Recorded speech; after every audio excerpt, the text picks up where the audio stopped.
নমস্কাৰ প্ৰিয় দৰ্শকসকল, আজি আকৌ আপোনালোকক স্বাগত জনাইছোঁ আমাৰ চেনেল নতুন দিগন্তলৈ। আমাৰ বাইবেল অধ্যয়ন চলি আছে আৰু বাইবেল অধ্যয়নৰ বিষয় হৈছে শুভবাৰ্তা প্ৰচাৰ।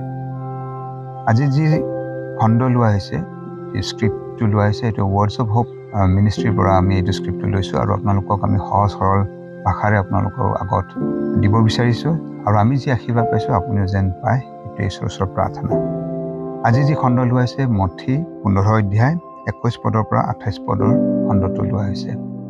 আজি যি বিষয় হৈছে সেইটো হৈছে শুভবাৰ্তা প্ৰচাৰৰ ক্ষেত্ৰত ঈশ্বৰ আমাতকৈ আগত কাৰ্যবিলাক কৰে।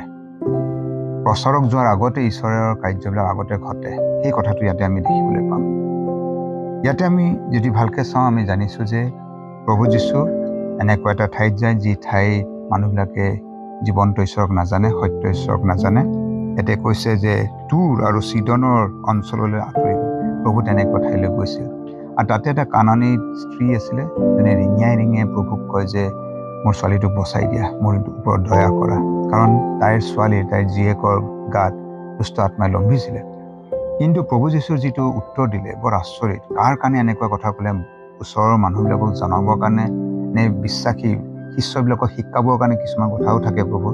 তেওঁ এনেকুৱাকৈ ক'লে যে ল'ৰা ছোৱালীৰ খাদ্য মই কুকুৰবিলাকক নিদিওঁ, মই অকল যিহুদীবিলাকৰ কাৰণেহে অহা কথাটোৰ নিচিনা ক'লে।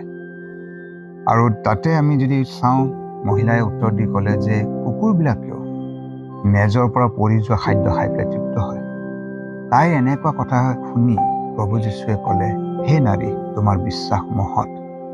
কাৰণ সেই মহিলাই এই কথা বুজাইছে যে আপোনাৰ যি আশীৰ্বাদ দিয়ে মোৰ ছোৱালী ভাল হৈ যাব, এইখিনি তাইৰ বিশ্বাস আছিলে। আপোনাৰ পৰা যি আহিলেও মোৰ ছোৱালী ভাল হ'ব, এনেকুৱা মহৎ বিশ্বাস আছিলে তাইৰ।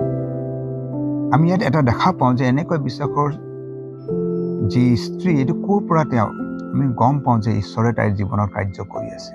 আৰু আমি আগত যে চাওঁ যে প্ৰভু যীশু অহা শুনা পাই তাই আগৰ পৰাই ঘৰৰ পৰা ওলাই আহিছে, নিজৰ সীমাৰ পৰা ওলাই আহিছে প্ৰভু যীশুক লগ পাবলৈ। অৰ্থাৎ প্ৰচাৰক যোৱাৰ আগতে, ঈশ্বৰৰ মানুহ যোৱাৰ আগতে, প্ৰভু যীশু যোৱাৰ আগতে ঈশ্বৰৰ আত্মাই, ঈশ্বৰৰ শক্তিয়ে, ঈশ্বৰে নিজেই সেই ব্যক্তিবিলাকৰ জীৱনত কাৰ্য কৰে। আমাৰ প্ৰাৰ্থনা আজি হ'ল, আপুনি কাক শুভবাৰ্তা দিয়ে? আমি প্ৰাৰ্থনা কৰিব লাগে, প্ৰভু আমাৰ চকু যাতে খুলি দিয়ক, আপুনি কাৰ জীৱনত কাৰ্য কৰি আছে আমাক দেখিবলৈ দিয়ক। তেনেকুৱা ব্যক্তিক প্ৰভুৰ কথা কওকগৈ। প্ৰভুৱে আপোনাক আশীৰ্বাদ কৰক, চকু মুকলি কৰক আমাৰ, আৰু তেনেকুৱা ব্যক্তিবিলাকক চিনাক্ত যেন প্ৰভুৰ আত্মা আমাক কৰাই দিয়ে। প্ৰিয়সকল, ইমানে আজিৰ কাৰণে। মই বিকাশ শৰ্মা আপোনাৰ পৰা আজিলৈ বিদায় লৈছোঁ।